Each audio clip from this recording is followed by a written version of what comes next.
자, 19일 월요일 시간의 거래와 상한가 종목 분석해 보겠습니다. 거래 대금이 좀 크게 몰린 게 현대차인데 현대차와 기아차 4%, 5% 정도 적지 않은 폭의 하락이 나왔습니다. 뉴스를 보시면 3분기 실적에 조 단위의 리콜 관련 충당금을 반영한다는 소식에 실적에 대한 불안감 때문에 시간의 거래에서 좀 많이 빠진 상태로 마감했습니다.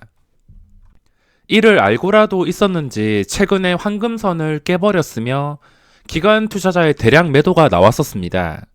자, 여기서 봐야 될 것은 개인 투자자가 이런 정보들을 미리 접하는 것은 불가능합니다. 정말 단순하지만 만능 역할을 하고 있는 황금선만 알고 있다면 이런 잠재적인 악재까지도 피할 가능성이 훨씬 더 높아진다는 것입니다. 보통 엄청난 악재가 뜨는 종목들은 황금선을 깨고 있습니다. 오늘 나왔던 헬릭스미스도 그 전에 추세가 좋지 않았으며 황금선 밑에서 거래가 되고 있었습니다. 물론 이 황금선 때문에 무조건 100% 피할 수는 없겠지만 그래도 높은 확률로 이런 골치 아픈 상황들을 피할 수 있게 해주는 게 가장 큰 장점인 것 같습니다. 자, 그럼 상한가 종목과 시간의 거래 한 개씩 분석해 보겠습니다. 우선 상한가 종목이 5개가 있는데 이렇게 안 좋은 시장에서도 상한가나 오르는 종목들은 항상 있습니다. 그런 옥석들을 가려서 수익을 내는 게 중요한데 관리 종목은 제 원칙상 매매를 하지 않습니다. 아무리 좋아 보여도 저는 관리 종목을 손대지 않기 때문에 관리 종목을 함부로 매매하지 않습니다. 차트로 봤을 때 오랜 시간 동안 반응이 없다가 거래량 실린 장대 항봉이 나온 차트이긴 하지만 보시다시피 시가총액이 191억 원, 관리 종목 이런 거는 저는 매매하지 않습니다. 그리고 KC 최근에 좀 많이 올랐기 때문에 이것도 고점에서 손을 댈 수가 없습니다. 특이사항이 있다면 기관 투자자 쪽에서 매수가 꽤나 들어오면서 마감을 한 상태입니다. 수급이 눈에 띄긴 하지만 최근에 많이 오른 상태이기 때문에 이건 손을 대기가 어려울 것 같습니다. 그리고 우선주도 마찬가지. 우선주도 저는 잘 매매하지 않습니다. 그리고 KPX 생명과학 요즘에 백신 치료제 관련주로 오르는 종목들이 가끔씩 있긴 하지만 예전처럼 정말 말도 안 되게 강한 수준은 아니기 때문에 이 점을 경계해야 되며 요즘에 바이오주들 잘못 갖고 있으면은 잠재적인 리스크가 존재할 수 있습니다. 현재 특이사항이 있다면 상한가 잠긴 지 1시에 잠겼습니다. 1시에 잠기고 나서 한 번도 풀어지지 않았는데 이런 종목은 적당한 시초가를 형성해주게 된다면 먹을 자리가 나올 확률이 높으며 항상 상한가 종목은 시초가를 기준으로 대응합니다. 제 원칙은 매번 말씀드리지만 이렇게 상한가 간 종목 중에 모양이 좋거나 그전 고점까지 거리가 그렇게 멀지 않거나 아니면 호가 단위가 변하는 그런 구간이 있거나 이러면은 분류를 해놓은 다음에 지켜봅니다. 분류를 해놓은 다음에 시초가가 좀 합리적이다 싶으면 그때 바로 들어가는 게 아니라 지켜보다가 빠질 때도 잘 빠지지 않고서 시초가 근처에서 놀아주거나 이걸 강하게 지켜주게 된다면은 그때 공략을 하는 것이지 무조건 들어가진 않습니다. 이런 것 피플바이오나 생명과학 이것도 적당한 시초가가 뜨게 된다면 지금 시장에서 공략할 종목도 그렇게 많지 않기 때문에 변동성을 생각해 볼 수 있습니다. 그리고 피플바이오 신규 상장주인데 신규 상장주가 첫날에 상한가에 마감하는 경우가 최근 들어서 거의 없었는데 요즘 들어서 이오플로우랑 피플바이오 뻥튀기가 안 된 종목이 이렇게 강한 상승이 나오고 있습니다. 시초가가 너무 말도 안 되기 시작한다면 보유 중인 사람들에게는 정말 좋겠지만 신규 진입자 입장에서 봤을 때 적당히 시작을 해야지 먹을 자리가 생길 수가 있습니다. 그리고 이런 종목들 무리하게 들어갈 필요도 없습니다. 보다가 그냥 자기 조건과 맞을 때만 들어가는 것이지 억지로 매매를 할 필요 없습니다. 잘 되는 경우뿐만 아니라 이런 식으로 장대 음봉이 나오는 경우도 있기 때문에 가격은 10% 이내로 형성되는 게 중요하며 저번 주 금요일 시장에서 상한가를 갔던 서한이라는 종목이 9.8%에 시작해서 장중에 18%까지 올랐습니다. 시장이 안 좋으면 안 좋을수록 상한가 종목이나 거래대금이 몰리는 종목 쪽으로 집중이 될 수 있고 그 외의 종목은 시장에서 완전히 소외되기 때문에 모양이 괜찮거나 자리가 괜찮은 상한가 종목은 꾸준하게 체크를 해줘야 됩니다. 자, 그리고 시간의 거래에서 거래대금 순위를 보겠습니다. 우선 거래대금 1위가 현대차인데 시간의 거래에서 4% 빠졌습니다. 자, 이 종목도 정말 대단했던 게 정말 끝까지 시세가 나왔는데 최근에 정말 많이 올랐습니다. 거의 2배 정도, 그리고 3월 저점 대비 3배 정도 올랐는데 일단 나올 시세가 다 나왔습니다. 시세가 다 나온 다음에 최근에 더 이상 상승하지 못하고서 이렇게 황금선에서 머물다가 최근에 기관의 매도와 함께 황금선을 다시 깨버렸습니다. 수급이 지금 안 좋아진 상태며 저 같은 경우에는 이 종목이 하락으로 출발한다 하더라도 기관의 순매수가 들어온다면 그때는 또 반대로 생각해서 싸게 살 기회다라 생각할 수 있으니까 기관의 수급에 따라서 대응을 할 것 같습니다. 근데 하락이 나옴에도 쌍끌이 매도가 나오거나 수급이 여전히 좋지 않다면 반등이 나온다 하더라도 먹을 자리가 그렇게 많지 않은 상황에서 리스크를 다 부담해야 되기 때문에 무작정 진입이 힘들 것 같습니다. 기준가는 당연히 당일 잡히는 시초가와 그리고 시간의 거래 종가인 16만 1,000원입니다. 자, 거래 상황을 보면은 처음에 하락으로 마이너스 1% 시작했습니다. 1% 시작해서 계단식으로 서서히 무너지더니 16만원에서 바닥을 찍었습니다. 이제 이렇게 그동안 잘 나가던 종목이다 보니까 떨어지는 칼날을 잡기 위해서 16만원까지 내려왔다가 그 다음 체결해서 이렇게 반등했습니다. 반등하고 1,000원, 1,000원, 2,000원. 근데 2,000원까지 반등한 다음에 위에 매물이 그렇게 많지 않음에도 계속 꾸준히 추가되는 물량 때문에 더 이상 상승이 나오지 않고 1,000원으로 내려앉았습니다. 1,000원 내려앉고 또 1,000원, 계속해서 1,000원에 체결되면서 마감했는데 이걸 해석해 본다면은 1,000원에서는 강력하게 지켜준 것이며 올라간다 하더라도 상승폭이 그렇게 크지 않았다는 점입니다. 그러니까 기준가 16만 1,000원을 기준으로 올라갈 때 이 2,000원 제대로 뚫어주고 나서 2,000원까지 제대로 접수해 준다면 그 이상 잠깐 반등을 노려볼 수 있지만 단타로 수익을 챙기기에는 어려운 종목이라서 그냥 구경만 해야 될 것 같습니다. 이 기준가 위에서 놀아주면서 기간의 수급까지 들어오게 된다면 단기 하루 이틀 정도 수익은 챙길 수 있기 때문에 수급과 기준가를 보면서 대응할 수가 있습니다. 그리고 2위가 한솔홈데코 상한가에서 마감했는데 자, 보시다시피 300만 주 쌓아 놓고서 마감했습니다. 첫 체결부터 2.5% 강하게 출발을 했으며 장후 시간의 거래에서는 98,000주 쌓여 있습니다. 작정하고서 올려놨으면은 다른 종목들처럼 수십만 주 쌓아서 첫 체결 매수 유도하고 두 번째 체결까지 그냥 허매수로 해먹고 나갔을 텐데 체결량이 그렇게 많지 않은 상태에서 출발해서 상한가까지 아무 어려움 없이 올라갔습니다. 2,250원 여기서 눌리게 되는데 2,270원까지 계속 올랐습니다. 70원까지 올랐다가 눌린 다음에 55원에서 더 이상 빠지지 않더니 70원, 90원 이렇게 마지막까지 빠지지 않고서 계단식으로 끝까지 오르면서 마감을 했습니다. 제가 월요일 시장에서 이 종목을 시초가부터 좀 집중해서 봤는데 아쉽게 시초가에서 시세가 나오지 않고서 하필이면 시간의 거래에서 시세가 나왔습니다.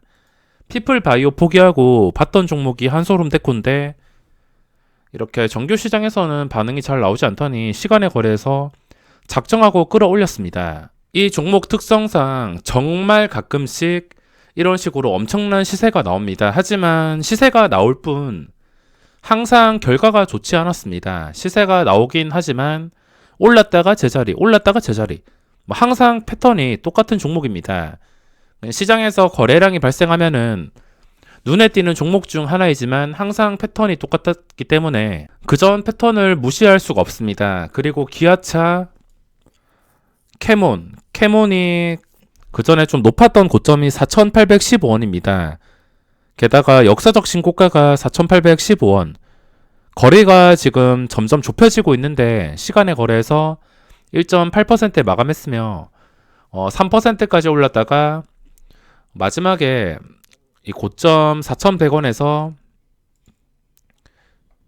4,100원 찍었다가 내려앉아서 25원에서 방어해주고 다시 올랐다가 내려앉았다가 마지막에는 50분 체결보다 좀 올라서 마감했습니다. 매수세가 약간이라도 있다는 것을 확인할 수 있으며 최근에 거래량이 많이 증가한 상태로 당연히 기준가는 4,045원이 되겠습니다. 4,045원과 시초가가 얼마에 잡힐지 모르겠지만 시초가가 이 위에일 경우에 내려간다 하더라도 이 자리를 좀 강력하게 지켜준다면 힘이 있다는 뜻이며 만약에 아래에서 출발하게 된다면 일단 눌릴 때까지 기다려야 됩니다. 눌린 다음에도 시초가 대비 심하게 빠지지 않는다면 눌렸다가 다시 이 가격까지 올라오는 타이밍을 노려볼 수가 있습니다. 그리고 이걸 뚫어준다 하더라도 혹은 이거 위에서 시작을 해서 지켜준다 하더라도 깨면 위험할 수 있으며 다시 상승해서 고점 4,100원 4,100원을 제대로 뚫어준다면은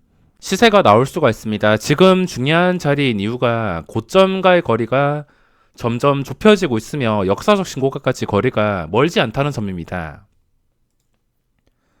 그리고 여기서 캔들이 제자리로 돌아가는 장대 음봉이 아니고 올라왔던 자리를 크게 무너뜨리지 않으면서 뭐 당장 상승이 나오지 않는다 하더라도 이 올라왔던 자리 부근을 지켜주게 된다면 크게 이탈하지 않는다면은 한 3,700원 정도까지 이 정도까지만 이탈하지 않는다면 또 거래량이 붙었을 때 오를 것이고 그 올랐을 때 거리가 좁혀지면 좁혀질수록 4,800원 뚫어주고 호가 단위가 변하는 5,000원까지 단숨에 갈 수가 있어서 당장에는 4,045원과 4,100원 그리고 며칠 동안 보면서 이 위의 자리를 계속해서 지켜주게 된다면 시세가 어떻게 나올지 궁금한 종목입니다.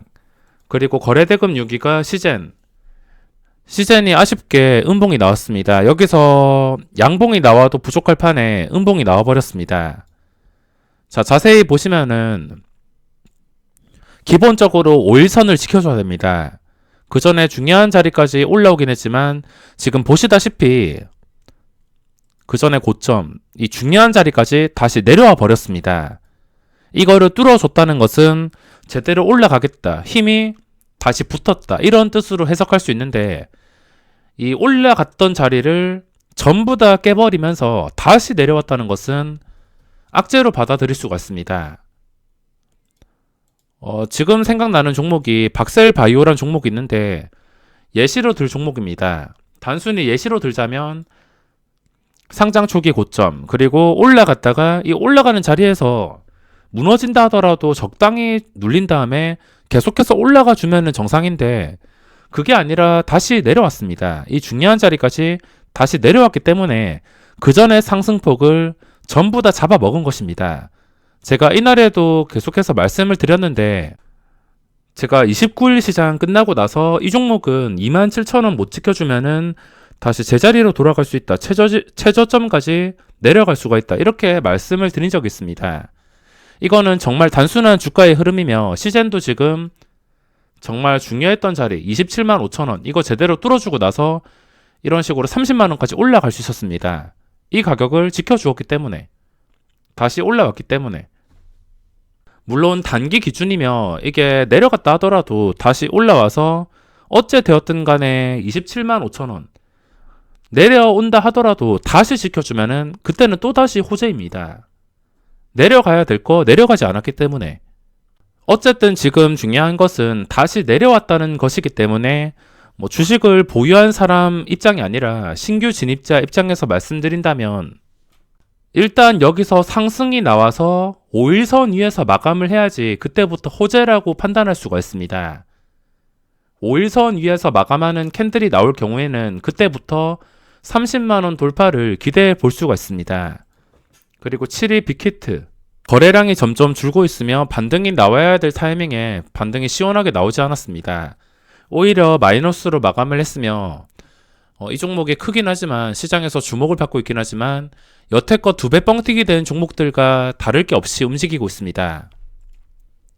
2배 뻥튀기 된 종목들 상장 초기에 이렇게 무너져서 제대로 반등도 나오지 못하고서 좀 안 좋은 결과가 나왔던 종목들이 많은데 빅히트도 지금 힘을 잃고 무너지고 있습니다. 반등이 나와도 부족한데 무너지고 있으며 만약에 반등이 나온다 하더라도 뭐 하루에 5% 10% 올라서 마감했다 하더라도 그거를 유지해주는 것 자체가 어려울 수가 있어서 그 뒤에도 좀 힘들게 풀어 나갈 수 있을 것 같아서 이거는 공략하기가 굉장히 어려울 것 같습니다.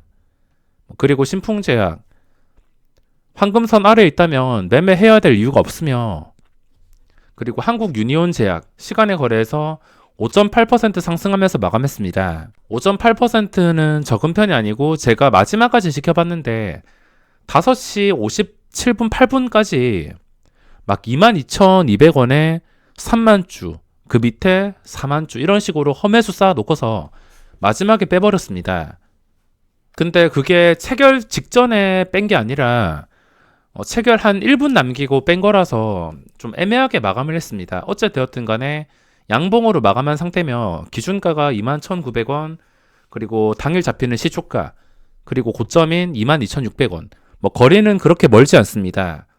시초가 잡히고 나서 이 자리 지켜주게 된다면 그 다음 단계는 당연히 22,600원입니다. 이런 종목은 쉽게 생각할 수 있는 게 힘이 있다면은 어차피 이 자리 위에서 놀아줄 것이며 한 계단 한 계단씩 생각을 하셔야 됩니다. 21,900원 그 다음 계단은 22,600원 고점 어렵게 생각할 필요 없이 한 계단씩 생각을 하시면 됩니다. 지금 역사적 신고가까지 거리가 멀지가 않습니다.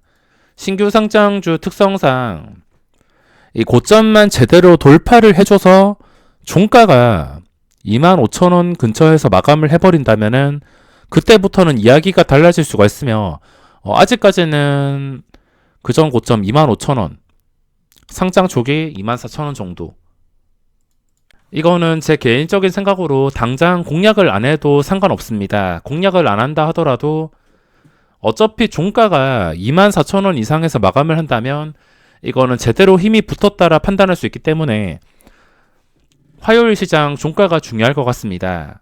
뭐 단타는 이 기준가를 보면서 하면 되고 뭐 그전 패턴 보시면은 윗꼬리가 깁니다.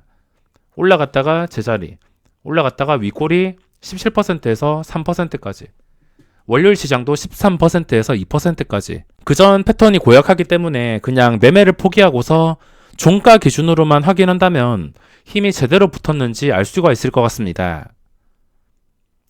그리고 일신바이오, 현대모비스, 셀트리온, 신테카바이오 이거는 워낙 괴물 같은 종목이라서 게다가 시세가 많이 나와서 공략을 못할 것 같습니다. 그리고 대주산업 이틀간 시세가 나왔으면 원칙상 단기간 이틀 동안 이렇게 크게 올랐다면은 그 다음 하루 이틀 정도 쉬어갈 때 주가가 빠지지 않는다면 그 다음을 공략할 수가 있습니다. 뭐 그 뒤로는 크게 의미가 없기 때문에 이번 영상은 여기서 마무리하겠습니다.